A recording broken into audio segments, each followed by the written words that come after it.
Hello दोस्तों, नमस्ते। स्वागत है आप सभी का रिएक्शन ऑन सनातन में। दोस्तों, आज का वीडियो वेरी इन्फॉर्मेटिव होने वाला है, तो वीडियो को अंत तक देखिएगा। आज की वीडियो हम समझेंगे नाटो, नाटो प्लस, सेंटो, सीटो क्या होता है। आइए देखते हैं और समझते हैं। नाटो को समझने के साथ साथ आपको नाटो, सेटो, सेंटो, नाटो प्लस समझना पड़ेगा। तब समझ में आएगा कि ये नाटो वाले मिलकर यूक्रेन लड़ाई को क्यों नहीं चाहते कि खत्म हो। और रसिया को सबसे बड़ा लॉस लॉस जो हुआ है वो फिनलैंड को नाटो में शामिल होने से हुआ है। तो देखिए, नाटो एक नॉर्थ अटलांटिक ट्रीटी ऑर्गेनाइजेशन है। ये एक सैनिक संगठन है। इसको फ्रेंच भाषा में उल्टा बोलते हैं, ओटान कहते हैं। तो जब भी कभी नाटो देखिएगा तो ओटान आएगा। तो इसका पूरा हिस्ट्री देखते हैं सेकेंड वर्ल्ड वॉर से पहले से। देखिए, जब द्वितीय विश्व युद्ध चल रहा था, वार सेकेंड वर्ल्ड वॉर 1939 से 1945 के बीच में, तो इस दौरान पूरी यूरोप की अर्थव्यवस्था तबाह हो गई थी। यूरोप लगभग एकदम भुखमरी के कगार पे चला गया था। तो यूरोप तहस नहस हो गया था। इसी बीच जर्मनी जो था, अब लगभग जर्मनी की हार तय थी, क्योंकि जर्मनी सेकेंड वर्ल्ड वॉर में बहुत कूद रहा था। लेकिन जर्मनी की हार लगभग लगभग तय समझ रही थी। और ये जो हिटलर है, हिटलर के मरने के 4 महीना पहले ही फरवरी 1945 में ये डिसाइड हो गया कि अब जर्मनी हार जाएगा। तो जर्मनी पर किसका अधिकार होगा, इसकी बैठक हो रही थी यूक्रेन के शहर याल्टा में। यही यूक्रेन जहां मार हो रहा है, इस दुनिया का इतिहास है, मार धार से भरा हुआ है। तो यहाँ याल्टा में लड़ाई बैठक हुई। इसमें देखिए, विस्टन चर्चिल, रूजवेल्ट और स्टालिन आए थे। लोग रूस Winston Churchill Britain, Roosevelt America से, स्टालिन जो आए थे रसिया से। तय ये हुआ कि जर्मनी जैसे ही हारेगा, जर्मनी के टुकड़े कर दिए जाएंगे। एक हिस्सा जर्मनी का ले जाएगा रसिया, एक हिस्सा ले जाएगा फ्रांस, एक हिस्सा ले जाएगा ब्रिटेन और एक हिस्सा ले जाएगा अमेरिका। यानी देखिए, जर्मनी के 4 टुकड़े कर दिए जाएंगे। ये अंग्रेजों का इतिहास है, जहां भी गए वहां टुकड़ा टुकड़ा करके गए। हम लोग को देखिए, इंडिया को बांग्लादेश, म्यांमार, भारत, पाकिस्तान, अफगानिस्तान धज्जी उड़ा के चल गया सब। तो ये याल्टा पैक्ट में हो गया। इसके 4 महीने बाद फाइनली हिटलर हार गया और जर्मनी के जैसे हुआ टुकड़े वैसे तोड़ दिए गए जर्मनी को। इसी में, इस याल्टा समिट में यह भी बात कही गई थी कि रसिया जो था उसका कहना था कि जापान जब हारेगा तो मेरी कुछ जमीनें जापान के पास है। तो याल्टा समझौता में कहा गया, ठीक है, कि जो जापान का क्यूराइल द्वीप है, जापान जो है रसिया को हरा दिया था 1904 में। 1904-1905 की लड़ाई में ना जापान जो है रसिया को हरा दिया था। तो ये क्यूराइल द्वीप न हुआ क्या कि रसिया जब सेकेंड वर्ल्ड वॉर खत्म होगा, जापान पे परमाणु बम गिरा दिया गया, तो कहा, डिसाइड किया गया कि यहाँ पर ये क्यूराइल द्वीप रसिया ले लेगा। तो रसिया ले लिया। रसिया से याल्टा समझौता में कहा गया था कि आप इस साइड में यूरोप में कम्युनिस्ट को बढ़ावा नहीं देंगे। कम्युनिस्ट एक ऐसा शासन प्रणाली है जिसमें चुनाव नहीं होता है, बल्कि पार्टी डिसाइड कर देती है। जैसे चाइना में चुनाव नहीं होता है। तो ये बड़ा उटपटांग व्यवस्था है। यूरोप वाले इसमें एडजस्ट नहीं हो पाते हैं। तो उनका किसका अधिकार होगा, साइड में इसकी बैठक हो रही थी, नहीं देगा। तो रसिया का, हम इस साइड में कम्युनिस्ट को बढ़ावा नहीं देंगे, इधर से ले लिया क्यूराइल द्वीप। आज भी जापान और रसिया के बीच में क्यूराइल द्वीप को लेकर विवाद है। लेकिन धीरे धीरे रसिया इस साइड में कम्युनिस्ट को बढ़ाना चालू कर दिया, कम्युनिस्ट देशों को बढ़ावा देना चालू कर दिया। इसका संदेह हो गया उस समय के तत्कालीन जो अमेरिका के राष्ट्रपति थे 1945 में, यहाँ पे ट्रूमैन को आभास हो गया कि इस साइड में ठीक है, रसिया उधर चला गया, रसिया भी कम्युनिस्ट है, ये आपका चाइना भी है, उत्तरी कोरिया भी तानाशाह है, कम्युनिस्ट के बराबर ही होते हैं। तो उन्होंने देखा कि रसिया को इस साइड में रोकना बहुत ज्यादा जरूरी है। लेकिन रसिया अपना एग्रेशन करते ही जा रहा था। इसी बीच में फरवरी 1948 में रसिया जो था उस समय सोवियत संघ था।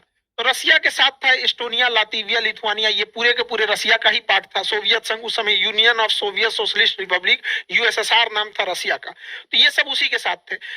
ये आपका बेलारूस, यूक्रेन, मोल्डोवा, ये भी रसिया के साथ ही थे, उसका पार्ट था। ये काकेशस देश, जॉर्जिया, आर्मेनिया, अजरबैजान रसिया के साथ था। ये सेंट्रल एशिया के Kazakhstan, Kyrgyzstan, Tajikistan, Turkmenistan, Uzbekistan, ये सब रसिया के साथ थे। तो आप देखिए उस समय रसिया का क्या इतना बड़ा एरिया होता था, ये पूरा का पूरा रसिया था। इसके बावजूद रसिया ने यहाँ पर उस समय के जो चेकोस्लोवाकिया देश है, फरवरी 1948 में चेकोस्लोवाकिया पर अचानक सेना भेज के तख्ता पलट करा दिया और यहाँ के लोकतंत्र के सरकार को उखाड़ फेंका और यहाँ पर अपनी अपनी पिट्ठू सरकार, जैसे इसी के हिसाब से चलने वाली सरकार, कम्युनिस्ट सरकार को यहाँ बैठा दिया। आज चेकोस्लोवाकिया 2 भाग में टूट चुका है, चेक गणराज्य और यहाँ पे स्लोवाकिया। उस समय इसने कब्जा किया अब यूरोप वालों को डर हो गया कि भैया यहां तक तो खुद का खुद रशिया है, अब ये इसके भी आगे बढ़ेगा तो हम लोग कहां जाएंगे। और उसके अलावे जर्मनी का एक हिस्सा तो रसिया याल्टा समझौते के तहत ही ले चुका था। अब इसके बाद अमेरिका वालों का नींद खुला कि भैया इनको कैसे रोका जाए। तो रसिया क्या था कि अन्य सरकारों को भी लालच देता था कि तुम भी कब्जा कर लो, तुम भी कब्जा कर लो, लोकतंत्र की सरकार को उखाड़ फेंको। इसी बीच अमेरिका को खबर लगी कि रसिया का अगला टारगेट है तुर्की, तुर्की पे कैसे भी कम्युनिस्ट सरकार को लगाना। तो ट्रूमैन जो वहां के राष्ट्रपति थे उन्हें मार्शल प्लान लगाया। देखिए मार्शल लॉ अलग है, मार्शल प्लान अलग है। इन्होंने मार्शल प्लान लाया अप्रैल 1948 में। इसके तहत जो देशों पे रसिया अपना प्रभाव जमा रहा है कि तुम लोकतंत्र छोड़ के कम्युनिस्ट आ जाओ, वहां पर ये लोग क्या करते थे, मार्शल प्लान के तहत पैसे देते थे ताकि वो रसिया के फेवर में ना जाए। तो तुर्की और साइप्रस को कैसे भी ये पैसे उसे दे के अपने फेवर में लाए, वरना तुर्की भी हो चुका था कम्युनिस्ट देश। रसिया यूरोप की ओर बढ़ते जा रहा था। रीजन क्या है, रसिया का एक क्षेत्रफल, खुद का रसिया इतना बड़ा था। इसके अलावे रसिया के साथ सेंट्रल एशिया यूएसएसआर का हिस्सा था, काकेशस यूएसएसआर का हिस्सा था, ये बाल्टिक देश यूएसएसआर के हिस्सा थे सब, ये उस समय बेलारूस, यूक्रेन, ये सब उस समय रूस का ही पार्ट हुआ करता था, इतना बड़ा। इसके अलावे अब रसिया एंट्री करना चालू किया। तब इन्होंने क्या किया, 4 अप्रैल 1949 को नाटो सेना का गठन किया। जिस समय गठन हुआ उस समय 12 देश थे, वर्तमान में इसमें 31 देश हो चुके हैं। नॉर्थ अटलांटिक ट्रीटी ऑर्गेनाइजेशन, इस संगठन के टोटल 14 अनुच्छेद है, 14 आर्टिकल है। 14 आर्टिकल में कहा गया है कि इसके देश कैसे कैसे काम करेंगे। इसका 5वां आर्टिकल सबसे खतरनाक है कि इन वर्तमान में जो 31 देश हैं, अगर इस 31 देश में कोई बाहरी देश 31 आपस में मार करे तो कोई दिक्कत नहीं है, ये किसी को मारे तो कोई दिक्कत नहीं है, लेकिन अगर कोई दूसरा देश इनके ऊपर हमला करेगा तो ये 31 मिल के मारेंगे उसको। ये इसका कानून है।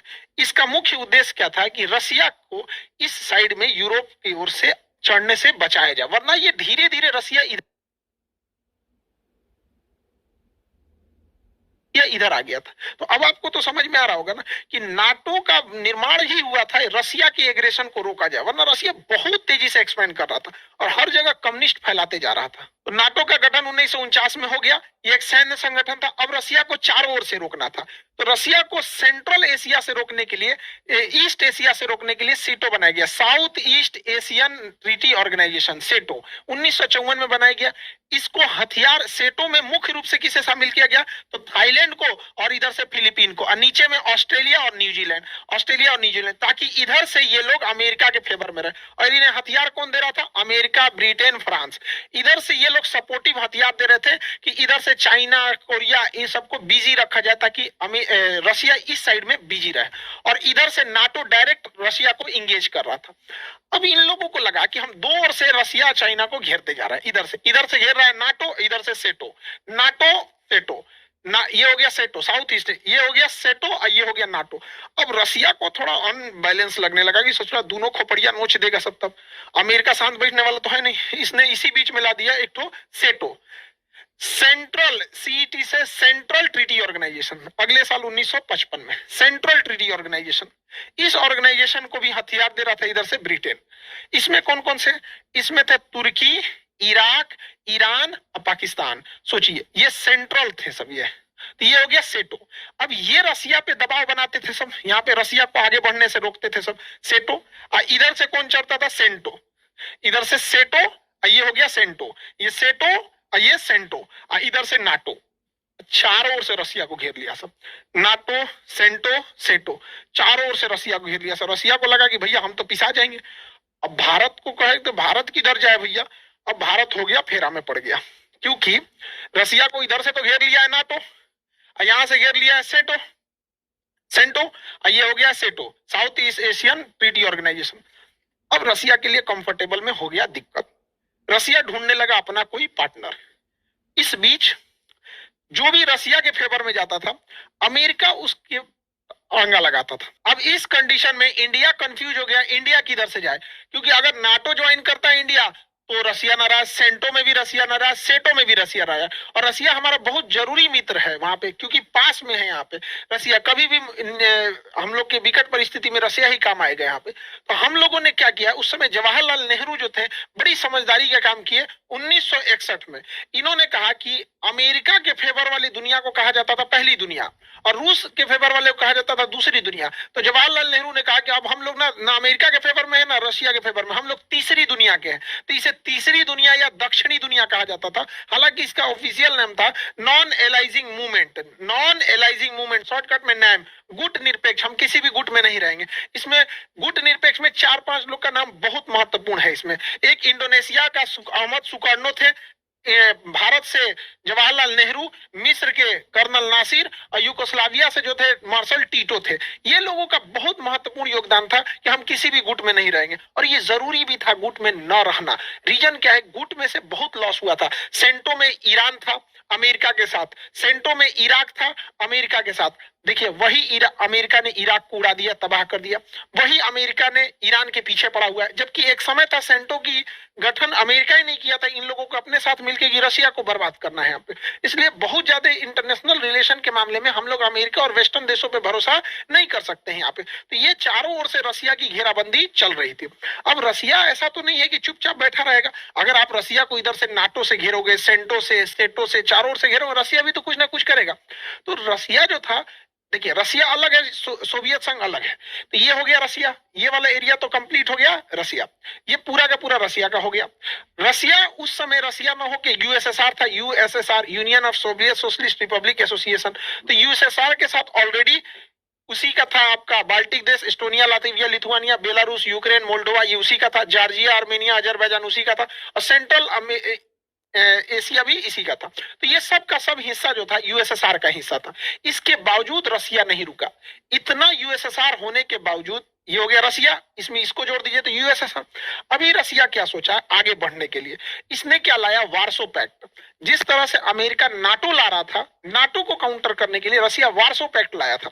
वार्सो पैक्ट 1955 में आया था। इस वार्सो पैक्ट के तहत रसिया अपने कम्युनिस्ट विचारधारा के देशों के साथ मिलकर एक संगठन बना रहा था, सैनिक संगठन। इस वार्सो पैक्ट में बहुत सारे देश थे। पोलैंड था, चेकोस्लोवाकिया था, हंगरी था, रोमानिया, बुल्गारिया, अल्बानिया, ये सब देश मिलके बनाते थे आपका ये वार्सो पैक्ट। अब आप जरा देखिए रसिया का डोमिनेंस कहां तक है। ओरिजिनली रसिया ये रहा आपका, ये तो ओरिजिनल रसिया हो गया, ये पूरा का पूरा ओरिजिनल रसिया। अब रसिया के साथ ये ब्लू वाला एम्पायर को आप जोड़ देते हैं तो ये हो जाता है यूएसएसआर, और उसमें ये आगे वाला हिस्सा देख लेते हैं तो वार्सो पैक्ट। अब आपको समझ में आ रहा होगा कि नाटो कितनी जरूरी हो गई थी इन वेस्टर्न कल्चर के लिए, वरना ये वेस्टर्न को तो खा जाता है पूरा का पूरा रसिया।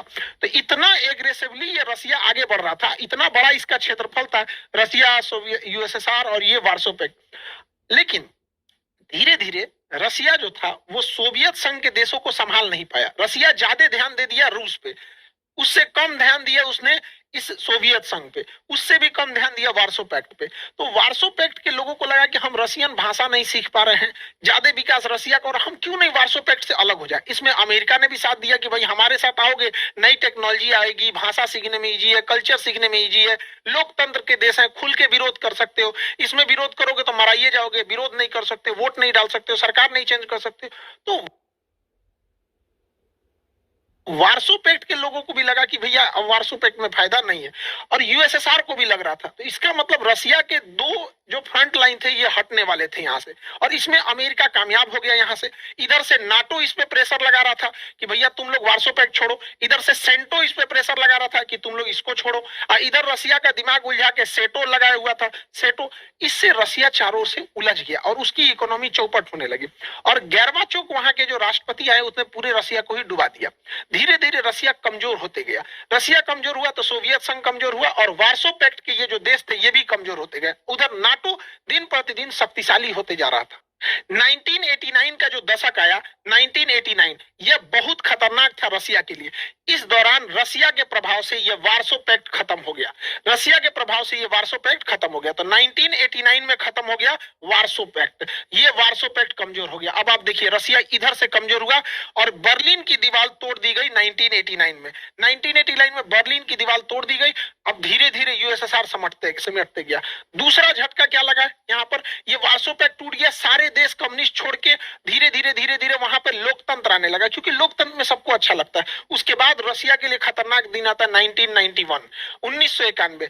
फाइनली रसिया के साथ जितने सोवियत संघ के देश थे वो टूटने लगे। सब इधर से टूटे, सब लातविया, इस्टोनिया, लातविया, लिथुआनिया, ये तीनों देश के लोग हाथ पकड़ के एक साथ खड़े हो गए थे, गाना गाते थे लोग। 3 देश तक लाइन लगाया था, सब सिंगिंग रिवॉल्यूशन कहा जाता है। एस्टोनिया, लातविया, लिथुआनिया, ये कहे सब कि हम लोकतंत्र चाहते हैं, रूस के दबाव में नहीं रहेंगे, रूस से अलग होते हैं, हम अपना स्वतंत्र देश बनाते हैं। Estonia, Latvia, Lithuania, Belarus, Ukraine, Moldova, Georgia, Armenia, Azerbaijan, Kazakhstan, Kyrgyzstan, Tajikistan, Turkmenistan, Uzbekistan, ये सब के सब टूट गए सब। और हो गया, बच गया 1991 में इतना छोटा सा रसिया। तो रसिया के साथ इतना कांड हो गया। यहां से हाथ से गया इसका वार्सो पैक्ट, और ये वाला पूरा एरिया गया सोवियत संघ का। बच गया 1991 के बाद ये रसिया। जैसे सोवियत संघ का विघटन हुआ, ये भी नहीं चल सका सेंटो, क्योंकि सेंटो की जरूरत ही खत्म हो गई। अब ये लोग अमेरिका से मांगते थे मदद, अमेरिका देता ही नहीं था। बाद में इराक अमेरिका का दुश्मन बन गया, ईरान अमेरिका का दुश्मन बन गया। एक वक्त था अमेरिका ने इन लोग को हथियार दिया था, पैसे दिया था कि लड़ो, रसिया से बाहर कर दिया। यहाँ पे भी चाइना का प्रभाव आ गया, सेंटो सेना यहाँ से भी खत्म हो गई। यहाँ पे तो सेंटो भी खत्म हो गई, सेंटो भी खत्म हो गई। अब बच गया केवल इधर से तो नाटो बच गया, और नाटो अब तेजी से एक्सपेंड करने लगा। रीजन क्या था एक्सपेंड करने का? देखिए, 1991 में जब सोवियत संघ टूट चुका था, रसिया वार्सो पैक्ट से भी पीछे हट चुका था और सोवियत संघ भी बिखर चुका था, तो रसिया यहाँ तक आ गया था। फिर भी नाटो की जरूरत क्यों लगती है? इसलिए जब 2002 के बाद पुतिन सत्ता में आए, तो पुतिन ने वापस उस ग्रेट रसिया की कल्पना किया, और उन्होंने कहा कि ये बिखराव एक बहुत बड़ा ब्लंडर था। तो यूरोपीय देशों को लगा कि ऐसा ना हो कि ये फिर से आगे बढ़ना चालू करें यहाँ पर। इसलिए दोबारा नाटो का एक्सपेंशन करना जरूरी था और नाटो का प्रसार किया जाने लगा। तो अगर आप देखेंगे तो आपको लगेगा कि भले नाटो एक्सपेंड कर रहा है, लेकिन नाटो की मजबूरी है। रसिया इतना एग्रेसिवली बढ़ रहा था कि यूरोप को तो कचल देता वो। इसी बीच 2014 में एक घटना होती है, यही यूक्रेन, इस ससुरा बहुत खचरई कर रहा था। तो यूक्रेन जो था वो कह रहा था कि हम रसिया के प्रभाव से मुक्त होना चाहते हैं और यूरोपीय यूनियन का सदस्य बनना चाहते हैं, ताकि वो इस पूरे देशों में अपना सामान बेच सके, यहाँ से ज्यादा कनेक्टिविटी हो सके। उस समय पुतिन का कहना था कि रूस के प्रभाव से तुम जा रहे हो यूरोपीय यूनियन में, लेकिन बाद में तुम नाटो में चले जाओगे। और नाटो में जाने का एक लॉस ये है कि नाटो के 31 देश एक दूसरे के सैन्य ठिकानों का यूज कर सकते हैं। अब देखिए, नाटो में जो है 31 देश है, उसमें अमेरिका भी है। अगर यूक्रेन नाटो में चला जाता है तो नाटो सेना के संविधान के अनुच्छेद 5 के तहत कोई भी देश एक दूसरे के सैन्य संगठनों का यूज कर सकता है। तो यूक्रेन की सीमा तक अमेरिका की फौज आ जाएगी। अब बताइए, रूस क्यों न चिंतित हो कि यूक्रेन अगर चला गया नाटो में तो नाटो की सेना कहां तक आ जाएगी? रूस की सरहद तक आ जाएगी। तो उस समय 2014 में पुतिन ने काफी समझाया था, लेकिन यूक्रेन कहा कि ना, हम जइबे करेंगे यूरोपीय यूनियन में।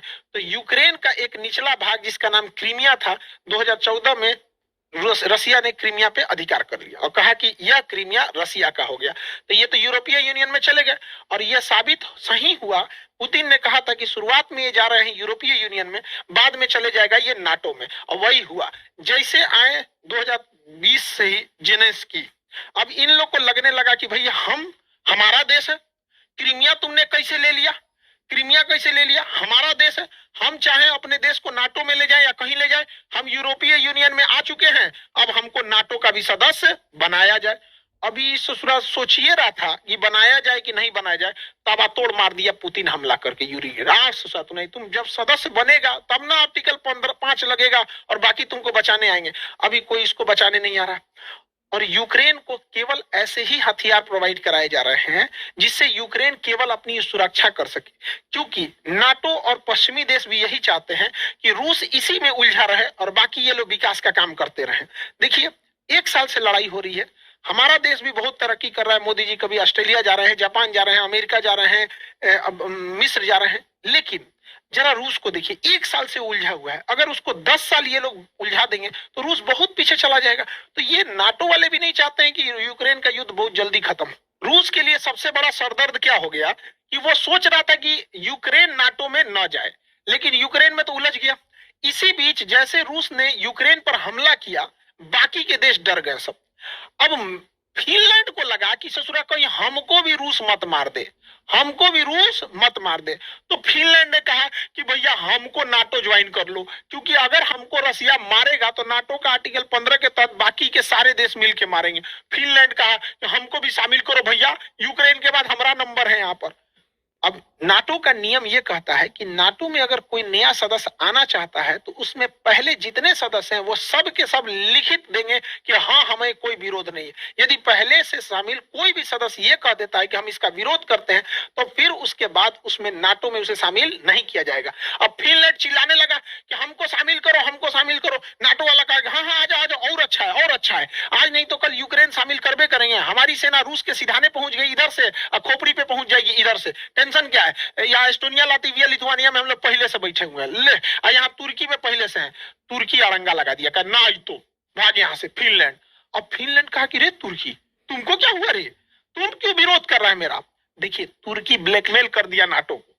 तुर्की ने क्या कर दिया, नाटो को ब्लैकमेल कर दिया, क्योंकि तुर्की के पास पावर था कि जब तक तुर्की लिखित नहीं देगा, यानी सारे देश रेडी नहीं होंगे, तब तक कोई नाटो में नहीं आएगा। और तुर्की पहले से उसका सदस्य था। तो ये क्या किया, कहा कि देखो तुर्की ने रसिया से S-400 मिसाइल खरीदा था, तो इसके खरीदने की वजह से अमेरिका ने इस पे काटसा एक्ट के तहत प्रतिबंध लगा दिया, जिस वजह से इसकी पूरी इकोनॉमी तबाह हो गई यहाँ पे।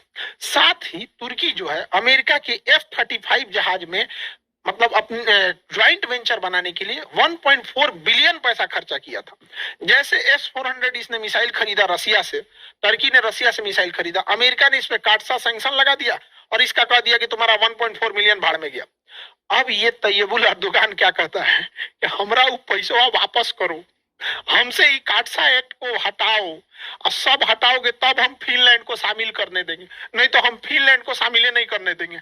अब अमेरिका माथा पीट रहा है, नाटो माथा पीट रहे करे, अरे भैया एक से काटसा हटा दे, इसका जो पैसा जो लूटे हैं लोग 1.4 बिलियन दे दे, नहीं तो फिनलैंड को आने नहीं देगा। अब फिनलैंड को नहीं आने देगा, रसिया कचर देगा फिनलैंड को, तो रसिया कचर ना दे तो इसका समझौता हुआ। देख रहे हैं इसको, बाप रे बाप, ठीक ठाक भाई। देखिए भाई अमेरिका को कोई चुना लगा के आ गया, बहुत बड़का राजनीतिक आदमी है हुआ। तो ये अपने देश के हैं, तुर्की में जीत गए हैं अभी। तो तुर्की ने फाइनली जब ये सब तुर्की से ये सैंक्शन हटा लिए गए, तुर्की ने कह दिया हाँ फिनलैंड भी आ जाए नाटो में, और नाटो में ससुरा फिनलैंड आ गया। और ये रसिया के लिए सबसे खराब बात है, क्योंकि फिनलैंड जो है वो नाटो के यहाँ आने से रसिया का सबसे बड़ा लॉस होता है। तो ये कोला प्रायद्वीप पर, ये प्रायद्वीप का नाम है कोला प्रायद्वीप, प्रायद्वीप का नाम है कोला प्रायद्वीप। रसिया में यही एक ऐसा जगह है जो ठंड के दिन में, कोल्ड विंटर सीजन में जमता नहीं है। ज्योग्राफी में हम पढ़ा दिए हैं, यहाँ एक नॉर्वे की गर्म समुद्री जलधारा चलती है जिससे कि वहां का समुद्र बर्फ से जमता नहीं है।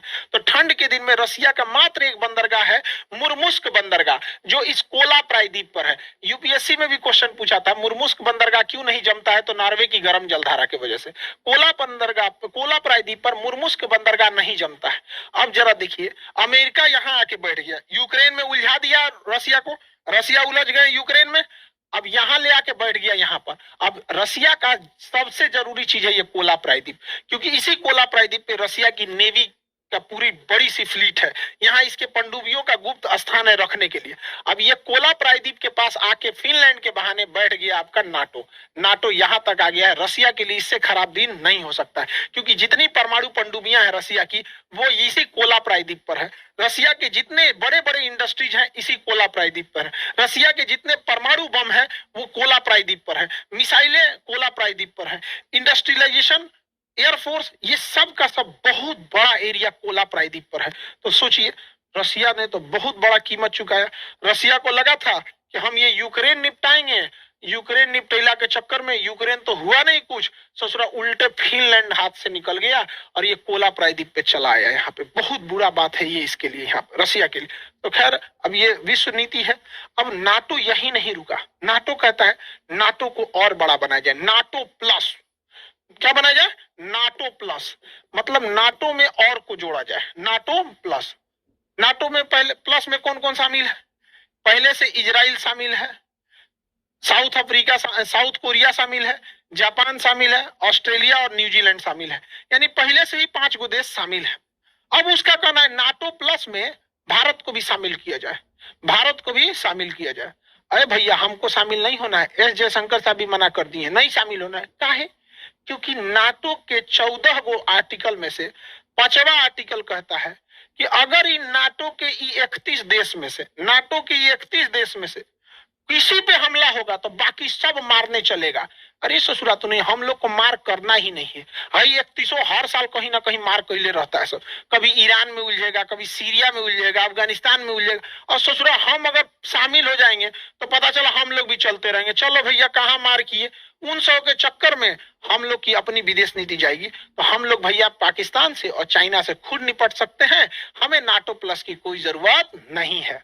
आई होप आप नाटो समझे होंगे। नाटो जब यूपीएससी में लिखने के लिए आएगा तो आपको कंप्लीट लिखना पड़ेगा, नाटो, सेटो, सेंटो, नाटो प्लस। तो देखा दोस्तों आपने, वीडियो अच्छी लगी तो वीडियो को लाइक कीजिए और अपने शुभ विचार कमेंट बॉक्स में ज़रूर लिखिए। चैनल को सब्सक्राइब कीजिए। मिलते हैं नेक्स्ट वीडियो में, तब तक के लिए जय हिंद, वंदे मातरम। सत्य सनातन वैदिक धर्म की जय।